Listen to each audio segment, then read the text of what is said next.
on my admittedly less grandiose bosom. That's right. I described your bosom as grandiose. Thank you.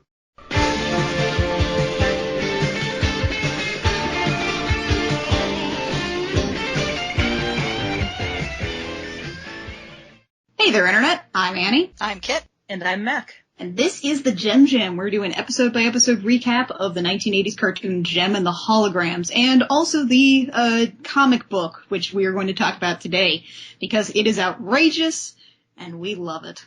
And today I think we're all particularly excited to talk to you about Showtime Part 3, which is issue 3 of the IDW JEM comic, with writer Kelly Thompson, art by Sophie Campbell, story by Thompson and Campbell, colors by M. Victoria Roboto, letters by Sean Lee, and edits by John Barber. So I think we're going to be talking about the comic today, and also we're going to get into a little bit of the letters column at the end of today, because there is some fun stuff in the letters. There's some delightful stuff in there. We start off with our previously page, which I actually think is paced really, really well. Like, I thought it was, reading it aloud, it sounded a lot like, Starlight House and Starlight music, but the fabulous JEM, nobody knows who she is, etc., etc. But the important thing is, our very last panel on previously, leading directly into our first scene, adorable lesbians. The amazing thing about that first panel is not only is it the Misfits being the Misfits, but because it's 2015, everybody's filming it on their phones. Yes. Yeah. Like, it's in every shot, I think, of this first page. The second panel had me laughing because Kimber's just getting out of there. Kimber's booked it. She's out of there. She's not dealing with this. She is so done, and Stormer is so confused. Look, you guys, even on page 1 in panel 4, we have the perfect Pizzazz face. Yeah, the perfect angry Pizzazz face on that phone. There's actually a photo set going around that we will probably reblog to our main blog of just Pizzazz faces in this issue. They're all so good. They're all so good. They are visual velociraptor trees. And I'm looking at this again. Can we talk about Roxy in the background of this is so amazing. In Yes. Panels 1 and 3. In panel 3 in particular, she's making this fist, and she's got this incredible frown going on there. Her face is an emoticon in that panel. It's amazing. And this is the bit that's captured on TV where they still have the sort of running Twitter commentary, which you'll notice here is Mooncalf01, which is Sophie Campbell's Twitter account. So I was saying this to Mackenzie because as we read it, we were getting on Skype and sort of yelling at each other about how much we liked it. Every page of this is a reward because it is so fantastic, and also because everybody gets so many different hairstyles that are all fantastic. Oh my god, the page, the hairstyles here on the second page are just gorgeous. I love Pizzazz's straight hair. Yeah. And I love Stormer's just kind of lazy, pulled back look. And I love the giant bouffant. Yeah, Jetta's got like kind of I think her name is Janelle Monáe thing. Yeah, it's gorgeous. Yeah. Overall, my favorite, though, still has to be Stormer with, like, her little 50s bouffant and her polka dots and the orange tights, and it's too cute. And she's got the little flower in her hair, because Stormer in the cartoon always has that flower, and it's so cute. And also, Clash is here. Clash, who always wants to be a misfit, and pretty much every single line that she has in here where there's a misfit in the room is quickly followed by "Shut up, Clash." I also really like about this page just how Jetta and Roxy are, like, obviously the closer two. They come across as buds here, which is great because I want to say, like, in the cartoon, like, Roxy and Jetta were always sort of at each other's throats, mostly because they were occupying the same character space, basically. Yeah. So to actually see them get along, to see, like, interband relationships that aren't just, like, them being jerks to each other is actually, like, refreshing. Yeah, it really is. They're like the peanut gallery in this scene, and I love it. And also, I want to make a quick note that I appreciate that we stopped a million Twitter photos of you looking all lovesick at a girl a girl that's your competition. It's not that she's looking at a girl. It's that it's the wrong girl. when you have a villain, sometimes you want to quickly code them and give them sort of the wrong perspective to have, like, Yeah. Which is why you often see villains that are sexist, blatantly sexist. To make sure that not even the villains in this show, well, this cartoon, this comic, are homophobic, it is really nice. It's very normalizing. It feels like no big deal, and I love it. And so, like, we basically leave one cute scene because it involves Stormer, and we come across a surprisingly adorable scene with Rio picking up Jerica.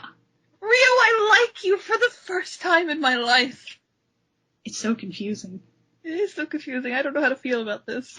The banter he and Jerica have here? Yeah. It's like so fast-paced I could almost hear it aloud. They have a lot of chemistry. And it's very difficult to communicate chemistry on a comic page. So this is really well done. And also, can I say, Jerica's outfit? Super cute. With her hair back and everything? Yeah, it's adorable. Note on that, I mean, in the previous page, we just saw Pizzazz with a very similar sort of hairstyle with just that long headband pulling back the hair. So it's nice to see that kind of parallel there. And so it turns out their date, you guys, their date. Their date's so cute.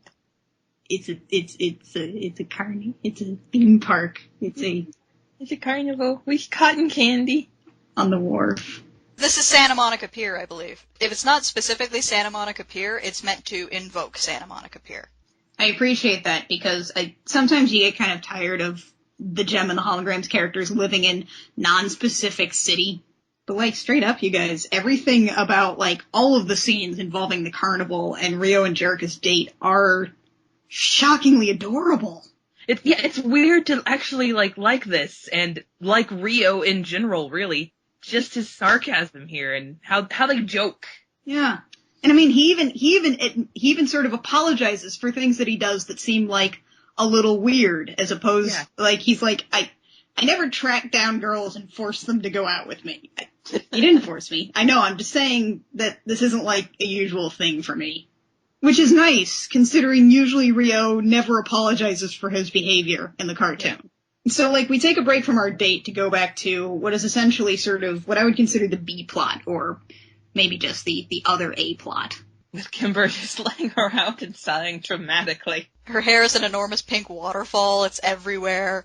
She's just sighing and flopping all over the couch. They're excited about Jerica's date with Rio, who is quote-unquote totally hot. What I love about this scene is Kimber and Aja talking about this girl and implying that, Kimber does have a string of puppy love relationships with a bunch of girls, and it's everything I've ever wanted, and it's magnificent. It's everything that we were talking about when we were talking about this comic book coming out. It was like, one of the big things was that Kimber always had like a ton of boyfriends, and you were totally on the money, Kit. Now she just has a ton of girlfriends, and it's awesome. And Stormer's the first like serious relationship. Oh my gosh! We've often talked about this just where something's like super forced and obvious, where it's like, oh, here we go, Kimber is on her 93rd girlfriend this time. But no, it's literally casual. It sounds like a conversation two people would actually have. Mm-hmm. In real life, and it's still informative, and I appreciate that way more than I could ever acknowledge. That's true. Like, all the dialogue in this, all the conversations between our characters, it all feels very natural. It's really nice to see, especially in this issue, which is not really as dramatic, as pivotal. It's nice to see sort of just our character-on-character interactions really reinforcing the bond that they have as sisters. And then, of course, the next page is JEM, or Jerica, talking about her sisters, of course. Oh my god, I love her expression on here, which is just so, like, eyes wide, so excited. You can see how much she's gesturing with her hands about how cool all of her sisters are. I get the feeling she doesn't talk to a lot of people who aren't her sisters. Since she's shy and everything, that makes sense. And that actually means that Rio is someone that she actually feels comfortable with, sort of, relaxing a little. And so they're up on a Ferris wheel, right, which is super cute, and frankly, like, the colors in this issue are so great in terms of like all the pastels in sort of the Kimber and the sisters scenes, all of like the really saturated colors in the Misfit scenes, and this date is so pretty. It is. Like, The colors used in this spread, down on the bottom of this page that we're talking about here, where it's just sort of a long shot looking at the city at night. And it's not that a character is telling you that it looks pretty, is that it is and you're agreeing with them. Which, it's very difficult to make Los Angeles look pretty. So when we get to this page where Rio and Jerica are just sort of talking, while they're talking about how pretty the city is and the sort of different perspectives that they have, not only do we continue to see this great chemistry, but we actually get sort of the thesis statement for Rio's character and why he's interested in JEM, and I really, really like it. What's on stage isn't real. I care about what's real. I like to get to the bottom of things. Jerica's got this kind of, oh no, look on her face. What I really like about this page is that on the panel where Rio mentions it'd be Jerica and the holograms, the composition of that panel is actually drawing attention to her earrings. We actually have a reason for Rio to want to figure out the identity, why he's attracted to Jerica. And, okay guys. What if, going off of this, Rio doesn't like JEM? That's what I was kind of thinking, honestly. Like, the way it's looking up, I kind of feel like he might think that JEM is more, like, all outside superficiality and no substance. It would definitely be more interesting than Love Triangle, only not really. But I mean, I have so much faith in this team though, because like every change they've made so far has been, like we've talked about this in previous episodes, one of those you hit your head and you're like, oh, of course. I'm really excited to see where the Rio Jerica JEM relationship goes. Misfits time. Now it's time for Pizzazz streaks. I really love the background of the paneling, how it kind of fades and splatters out on Misfits pages. Yeah, I was just noticing that, like, sort of the transition between the music and the music in the top half of the page and the sort of regular in the bottom half. And Pizzazz has this, like, in the second row, she's just got this demonic look in her eyes. It's fantastic. Oh my god. Like, the bottom panel of this page, as well as just her, like, her shriek skull. Can we just call them that? Yeah, let's just call it shriek skulls. Pretty much every Pizzazz on this page is my favorite. Every Pizzazz is the best Pizzazz. I love even the sort of innocuous line of, I need to talk to my worthless band, is like so freaking sinister when you've got this Pizzazz who is... I just love how the rest of the Misfits are just gathered together back there like, well, crap. Yeah. I mean, they just have these little dot faces of like, whoops. And can we take a moment to acknowledge that at the top of the next page, Pizzazz's hair is so good that it breaks out of the panel. Pizzazz's hair is not constrained by the laws of time or space. Like, everybody else's hair is just there. Everybody else's adorable hair, by the way. Again. Yeah, look at Stormer's. Oh, it's so cute. Yeah, her little curls. Roxy's hair reminds me a lot of, like, some of the hairstyles for female trolls in World of Warcraft, which means that it's captured my heart. Also, I like how, despite the fact that we've set up Jeddah and Roxy as, being kind of pals in the peanut gallery, here we have Jeddah calling Roxy out, and they obviously just kind of start bickering in the background. Yeah. And it's nice to see that as much as they do seem to be sort of allies, they're not always necessarily friends. And then we get to Clash, who has the teeny tiniest arms. Teeny arms. She is a little stick, and it's amazing. Clash, quote-unquote, has set up a Google alert for JEM and the Holograms, which is how she's found out that JEM and the Holograms are going to do the benefit show for the Starlight Community Center. Pizzazz will not have that. Pizzazz will not stand for this. And then there's this beautiful panel of Pizzazz just destroying a guitar in her rage. She full-on Hendrixes that thing. It's amazing. And it's not only that, it's the next panel. The next panel is just her so angry, and then, like, the other Misfits just standing in the background. Jeddah's grinning. We've got Roxy just sipping a drink like this happens all the time. You can almost hear the, like...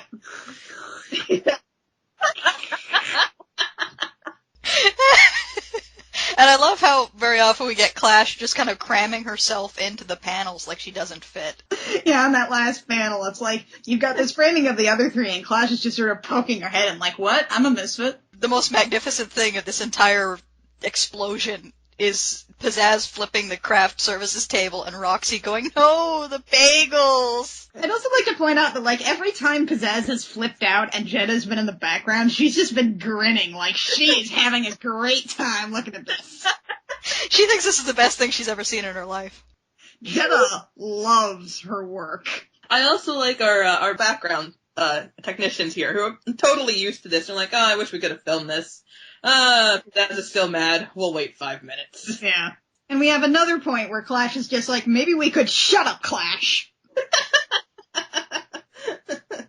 After this dramatic outburst, our next shot is, the holograms in their kitchen having ice cream.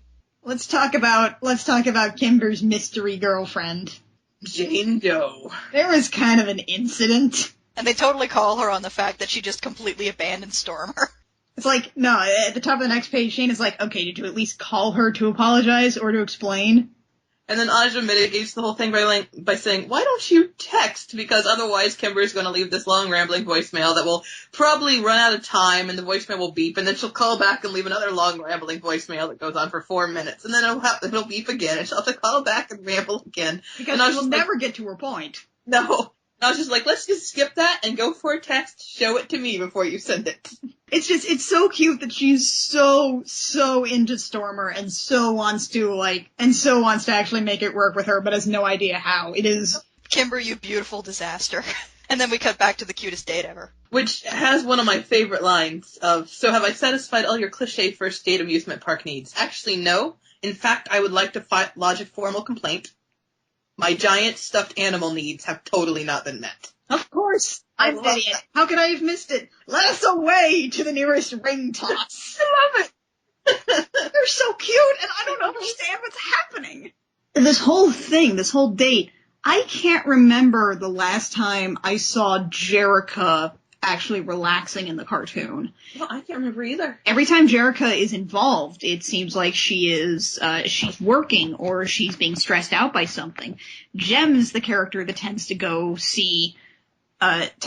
to fun events with the rest of the holograms.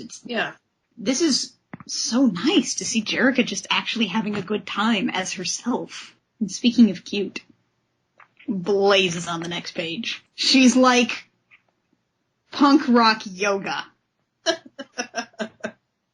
And #1 Misfits fan.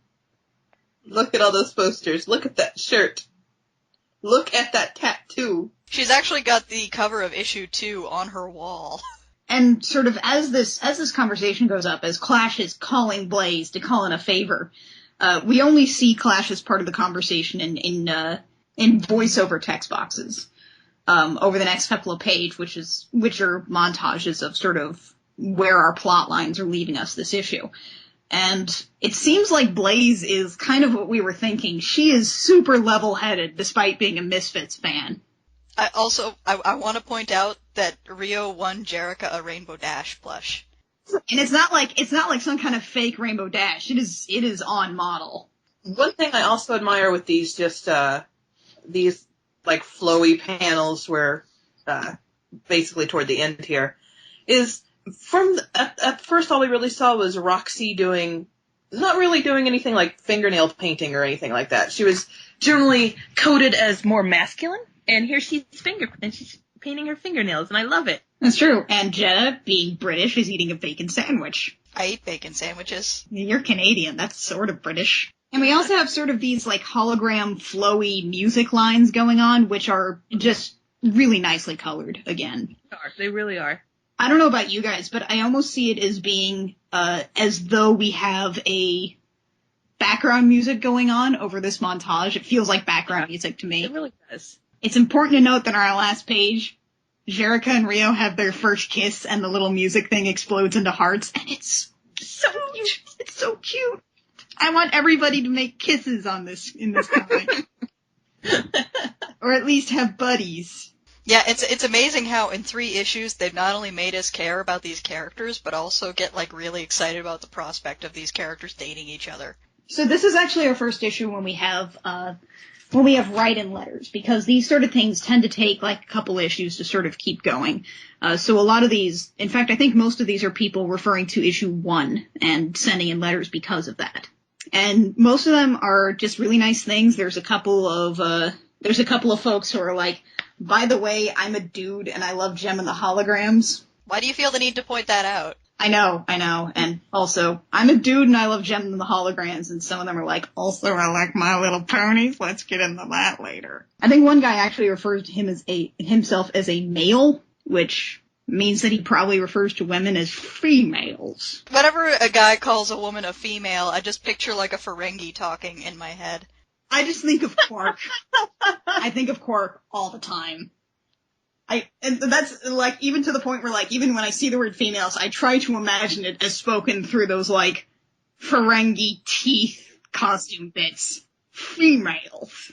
But, like, it's cool because the letters column is all almost completely overwhelming, and it's 3 pages, overwhelmingly positive. People are really happy. Except for this one letter. Okay, bring it on. Let's rock.